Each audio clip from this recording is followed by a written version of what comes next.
Kumusta po kayong lahat? Celebrity Chika time po muna tayo at may inihanda po akong chika para sa inyo. Tara po't magchika na po tayo. Asia's multimedia star na si Alden Richards, live na live sa MPK Facebook page.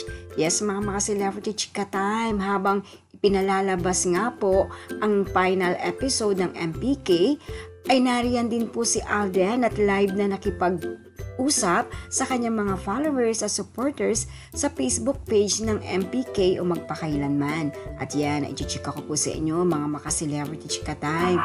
Bago po tayo dumako riyan, ay nais ko po munang batiin mga team bahay, team abroad at mga seniors natin dyan. Shoutout po sa inyong lahat at happy Saturday po. Sa dami na po ng achievements ni Alden Richards, ay tunay naman nga pong hindi matatawaran ang kanyang galing pagdating sa aktingan, lalong-lalo na nga po sa mga heavy drama. Sa buwan ng Agosto na special episode ng MPK ay talaga naman nga pong kakaiba po ang mga ipinakita ni Alden na mga role o ginampanan na talagang kitang-kita ang husay at galing niya pagdating sa aktingan.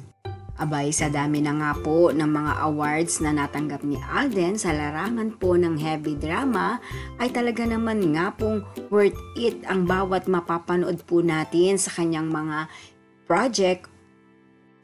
At matapos nga po ang kanyang final episode nito sa MPK, ay aabangan naman po natin siya sa kanyang upcoming movies, The Mother and Son Story at sa 5 Breakups and a Romance.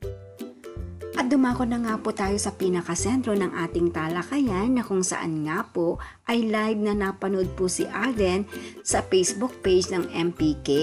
Yes po, nakipagpalitan po si Alden ng kanyang mga ideas at mga experiences sa kanyang huling episode sa MPK at sa mga viewers po na nakapanood po sa kanya ng live na live sa Facebook.